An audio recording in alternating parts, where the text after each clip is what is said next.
Hello you lovely lot and welcome to another video. My name's Katie and today, as part of the Inktober prep, this video is going to concentrate on the Inktense pans.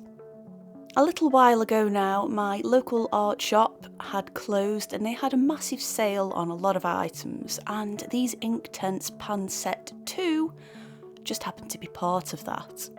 I thought with me already having set 1, it would be quite nice to try out set 2 and just see how they get along together. The colours we have in set 2 are sherbet lemon, bright orange, cherry, fuchsia, violet, navy blue, turquoise, Ionian green, hooker's green, red oxide, Payne's grey and antique white. The Inktense set 1 includes sun yellow, mango, poppy red, dark plum, mid ultramarine, bright blue, teal green, racing green, kiwi, burnt yellow ochre, natural brown and ink black. And I think both sets complement each other quite well. I think if you have either or on their own, you're still going to get some nice projects done. The first set obviously has your basics in there. Although in my opinion there are quite a lot of greens on there, but you know, it's good if you like green. Set 2 on the other hand, well, we've only got 2 greens. I suppose you could count turquoise as a green, but I kind of just let it be its own thing. I like the fact we have some cooler reds in there, especially the fuchsia, which I guess is more of a pink, but it's a cool colour, which means it's just a little bit easier to work with and get some different tones with. But obviously I shall talk a little bit more about these paints as we're going along. And yes, I've made a project book specifically to do this with. The paper inside is the Artful mixed media paper, very similar to a watercolour paper I guess. Nice to handle, works well for sketching as well as wet based medium. And of course the subject for this book is the Mushroom Girls. That's right, we haven't just got one now, we have a few. I thought I would start off with the original character. And the lovely Sister Sloth suggested a nice name, which was Mushaline. I think that would make a nice last name for her, and I kind of settled on the first name of Martha, so Martha Mushaline. I like it. Thank you, Sister Sloth. So let's talk about the paints a little bit, shall we? They very much apply like a watercolour. They're in pans like a watercolour, and when you're working with them, to a certain extent, they do feel like a watercolour. However, you put a layer down, it's very hard to lift it back up again. It's quite permanent. Not entirely permanent. With a bit of determination and a lot of scrubbing, you can lift it, especially if it's a light layer, but on the whole, once it's down, and obviously there are pros and cons to that. One of the pros, of course, is working in layers without interfering previously applied layers. It's great, you can just build up to exactly how you want it, and I really like that about Inktense. For the background on this piece, for example, I worked from the back forwards, and it was just really nice to build up some tonal values, and then when I did move to the more foreground work there, I guess I could judge if it needed any more or not. I worked with a wet in wet technique to begin with because I just wanted to explore the movement of this paint, and this is where it differs a little bit from your traditional watercolours in a sense. For me, I get the feeling that the particles in this paint are heavy and they don't quite spread as much as some watercolours do. They do bloom, but it doesn't quite travel as far, and you can, I guess, see the particles in there, only perhaps on some of them, or it's more noticeable on some of them. But I did observe this whilst I was using these paints. Oh, that's not a bad thing though. I guess once you know how a medium behaves, you can know and understand a little bit more on how to utilise it. I personally quite liked that texture it created, especially in the background. It just made things a little bit more murkier looking. Not muddy, just murky, which is fine because mushrooms kind of grow in those conditions anyway. The colours in both sets did work well to create a very light skin tone here as well. The burnt yellow ochre from set 1 combined with the antique white from set 2 and maybe just a little dash of poppy red in there really worked well to create a nice pale skin tone, and I was quite happy with that. It's not very often I'll use a white watercolour, but it worked in this instance and I was pretty happy with it. For her hair I used the Payne's Grey. It is a beautiful colour, especially if you don't want to just use black. I added some of the Winsor & Newton blending medium to this because we were currently going through a heat wave whilst I was doing this booklet, and my goodness, it dries quick, and obviously once it's dry it's not going to move much after that. The blending medium just increased that drying time, just gave me a little bit more time to work things around a little bit. And using that Payne's Grey again over the top allowed me to add those hair strand details in there and just create a nice texture. I obviously used a more concentrated amount of the Payne's Grey and it really stood out, and I didn't have to worry about it accidentally merging in lighter colours next to it either. Although I was sensible, I still did as much of the lighter areas beforehand just to minimise the risk of that potentially happening. I love the bold reds that are in both sets there. The poppy red was perfect to get those toadstools down, and then to complement it and add a little bit of tone, the cherry as well as the red oxide in some instances just added that little bit of tone and definition there. And one thing I was really impressed with was actually, again, that antique white, just to add those little flecks on top. I wasn't sure if that would show up or not, but using it neat from out of the pan, it worked chef's kiss good. For Martha's shawl, I used the racing green, and again, I used different levels of dilution there just to bring out the drapes of the fabric and the tone and the shadows that cast. And so far, I'm sort of falling back in love with Inktense again. These are one of those palettes where I do get them out and have a play with them, but most of the time they spend a lot of time in the supplies drawer because of, again, that permanence. Sometimes I don't want it to be permanent and I want to explore further, but in this case, it's quite nice to just paint and get on with it. Now, I know there are other Inktense mediums out there. You've got the sticks, as well as the coloured pencils, and I didn't want to include them in this video.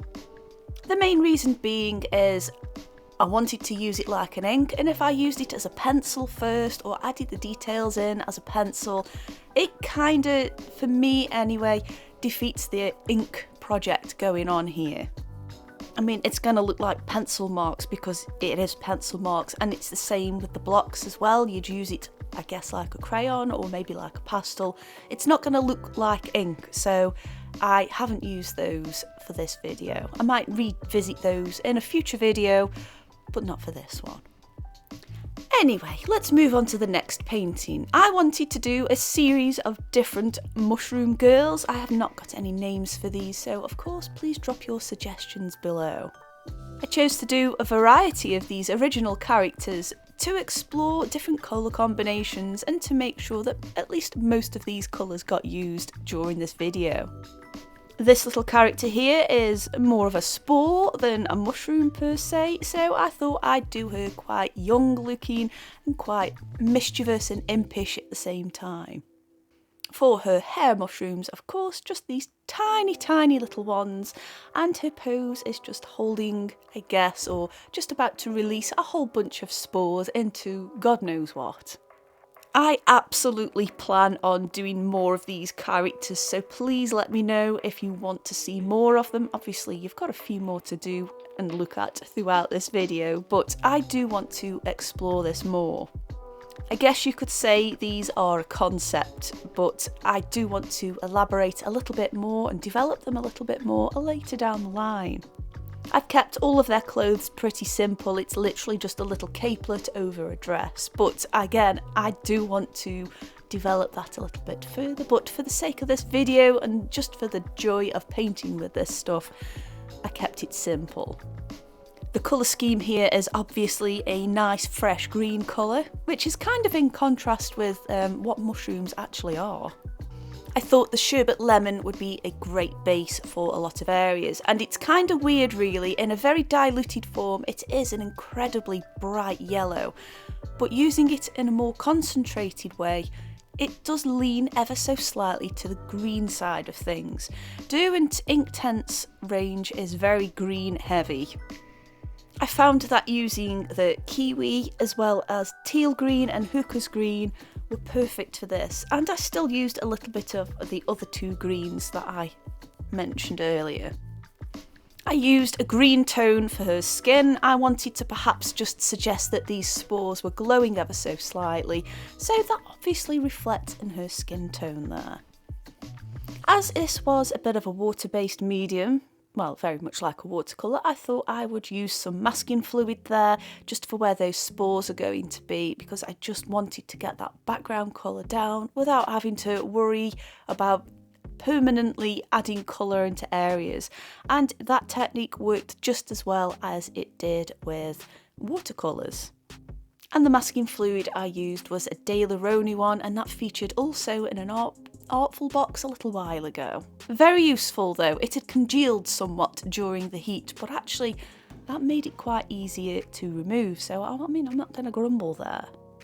I added a lot of the kiwi green to her cape. I wanted it to be quite nice and light-hearted there. I actually also forgot to mention on the previous picture I'd done, and I do this through all of the pictures on here, I do give everything an outline with a liner. The ones I use are the Marabou ones, and they featured in a scroller box back in July I think. And I specifically used them because they weren't as dark as your typical micron liner. They were just ever so slightly, I guess, muted? I think that's what scroller box said they were. But they were perfect for doing the outlines. I'd got nice crisp lines there, but it didn't interfere too much with what I painted. It didn't overly stand out, which I'm really glad I'd got those pens to do it. Otherwise, I would have just used a regular micron and it probably would have conflicted a little bit with what I'd painted there. To add some tonal variation, I go back to using the teal green as well as a bit of racing green in there, but mainly the teal green, just to add a bit of shadow on the cape, and I concentrated all of that on the lower part of the picture, whereas all the glowy bits at the top are where most of the kiwi green was painted. And as you can see, I'm going back in there and adding all of those line details in. I also, I guess, could have used the black that was provided in the palette and just used a rigger brush with it. However, there's something about the black which doesn't quite make it, in my opinion, suitable enough for that. It's kind of hard to describe, but it does sort of have a hint of colour to it. Obviously, a lot of black pigments are made up of a lot of different dark colours, and the ink black with the Inktense set 1, it just leans a bit on the brown side, and I don't think that's gonna work to do all the outlines on all the pictures. It needs to be pretty neutral. But saying that though, the ink black did work perfectly for the backdrop of this picture. For the skin tone on this character, I added a little dash of red oxide in with the burnt yellow ochre and white mix. And I thought that paired up beautifully with the golden highlights and the golden colour scheme that I added for this character. I layered up first with the yellow ochre, and then I worked on top of it with the various brown and red hues within both sets. Of course, I still wanted her to have a bit of a blush on her face. I've kind of tried to do that with all of the characters here, and that cherry red worked really well. And I know it looks pretty scary on screen right now, but one of the things I noticed about the Inktense is they dry a little lighter than how they go down. Which, of course, is why it's always a good idea to swatch your paints or whatever medium you're using really before turning them into a project. I also found as well, and this was down to the heat and it affecting the drying times, even with the blending medium in there, it did get a little bit streaky at times. And that can be a little bit frustrating, considering it won't budge once it's dried. So, you know, you need to bear in mind the temperatures there when you're doing a lot of art really in different mediums. However, when it came to adding those hair details in, it wasn't so much of a problem because it was literally just add the lines where the flow of the hair went, wait for it to dry and add some more. The red oxide was perfect for a mid-tone, and then to finish off I used a bit of the natural brown along with the ink black, and it just worked. Mwah! Chef's kiss again. So I am really looking forward to exploring these characters a little bit further and maybe introducing some more beyond what we have on this video. I really do want to change up their outfits, but again, just for the sake of just getting some characters done, I'm kind of happy with what they have for now and the colours they're wearing, but perhaps changing the actual garments themselves. I do want to keep the cape on there though, on all of the characters, because they kind of remind me of the tops of mushrooms on their bodies. So I do want to keep that in there, but I am going to change up their actual outfits, and I do intend on perhaps adding some patterns and textures to their clothes. And speaking of clothes, the sun yellow was a perfect first layer to work on, and then to add some details, again fabric folds, shadows casted, the bright orange and the mango colour worked really well. It really did add a nice golden tone overall, which is what I wanted to do. I wanted this one to have more of an earthy feel, and then golds and yellows in there just worked perfectly. To add the stronger levels of contrast, the natural brown as well as the red oxide worked perfectly. The poppy red and the cherry worked well for the lips, and I thought this character just needed a touch of eyeshadow, so I went in there with a little bit of dark plum and fuchsia mixed together. For the mushrooms in the background as well as the foreground, I added quite a neutral colour on the top and just went in there with the plum, and that just worked really nicely. I didn't want it to be too blended in with the character, so just adding those cooler plum colours in there made things pop out, and it added a nice contrast. Because they are complementary colours, it worked really well. So well past me paints in the background, I'll have a little chat to you about Inktober. So I've seen the list and it's not terrible. I've definitely seen worse, and I've definitely given up on worse. But I've also seen another list, and that could be the Scrolltober list. Yes, Scrollbox has done their own list for the month of inkiness. They say we can use any medium we like, which is nice, but I actually do think if I do that list instead, I'll still keep it to ink. Of course, I'll still stand by putting the daily images up on Instagram, so be sure to check that out. It's the same name, Katie Riles Art, as it is over here. And for all you lovely lot who don't have Instagram, I will do a sketchbook tour at the end of the month, so you can have a little look and you don't miss out. And of course, if you're a subscriber, you'll know about it, but if not, make sure you have subscribed, and then you won't miss out on my endeavours with that inky month. Anyway, back to talking about the picture. So I added the line details in a little bit before I'd finished the painting. And in a way that was to aid me to make sure I'd got all my mark making down in the right place. I was getting a little bit overwhelmed with all the colours there, so just doing a little bit and then adding some more paint and then coming back to it, it worked out all well in the end. Just make sure everything is dry if you're using these techniques. Anyway, we are coming up to one of my favourite ones out of the bunch, and this one I wanted to have a bit of an inky theme with, ironically. As we know, there is a mushroom out there called the ink cap, and I'm assuming back in days of old they used the pigments from them mushrooms to make inks with. I thought that would be a perfect character to, well, a perfect mushroom type, I guess, to base a character on. I did her with a quill in hand as well as a jar of ink in a necklace around her neck, and I thought having inky tears rolling from her eyes, but not in a sad way. Maybe that's just her aesthetic, who knows. But I just loved the idea behind this. Even her hair is dipped in ink, and I just love how this all came out. It really was a case of battling with the elements in this one though, because I did have to create a gradient, and that obviously involved keeping the page quite wet on them areas, which was a bit of an impossible task during that heatwave week. Nonetheless, with a bit of blending medium as well as some perseverance, it did work out quite well, and any little bits I wasn't happy with, I just covered them up with the actual strand of hair details, so it worked out well in the end. I sometimes think when the elements are working against you, and let's face it, we can't do anything about the weather or the temperature, I like to see these as a bit of a learning tool and how I can overcome these problems. Sometimes, as much as you want to give up on a piece as well as continue with a piece, you kind of just have to soldier through as best as you can. And of course, doing that, you find solutions as you go along. And like I say, adding those strand details in for the hair worked perfectly. It drew the eye away from those areas that perhaps I wouldn't really want on show, and it worked out well. And that's a good thing. That's a good thing. I can take that on to the next project, especially if it's been as hot as it is now. Although I must admit, I am really glad the temperature is starting to drop finally, and I can actually just use my mediums as you normally would. For her clothing colour scheme, I went with that plum colour again, and it just worked out perfectly.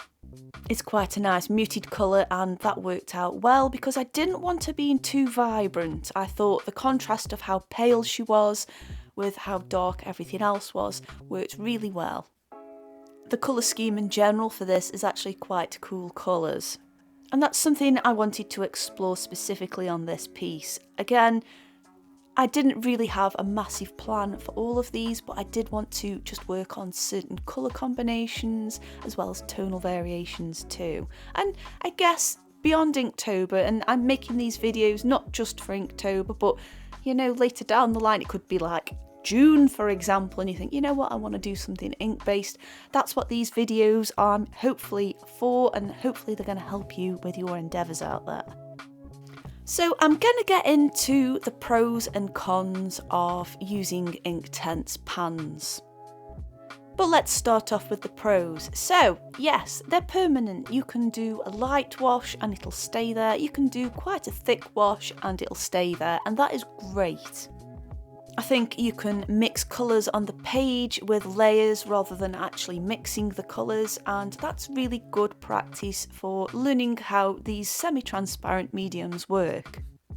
I think both sets, either on their own or combined together, have a really good selection of colours to work with, so whichever one you have, you can still get some good work from it. I had the Inktense set 1 since 2019, and that's pretty much all I've used when I have used these. That set 2 is quite a recent addition to mine, and it does complement it. It also works well on its own, and I'm actually really glad that I've got both sets now. I also think they do a large pan set which combines both of them, so you haven't got 2 pan sets rattling around. And that's also worth noting too. They behave like a watercolour, so obviously if you're a watercolour user, it's just kind of second nature to a certain extent as to your approach on using these. Another good point is as well when you go over them in pen, if you do that kind of thing like I am now, it's not going to reactivate the paint beneath. It might clog the nib up ever so slightly, but that's nothing that can't be solved by just drawing on a blank piece of paper until the ink flow goes back to normal again, and you're all good. I think these are a really good set and medium to use if you use watercolours before, and if you're just starting out with watercolours.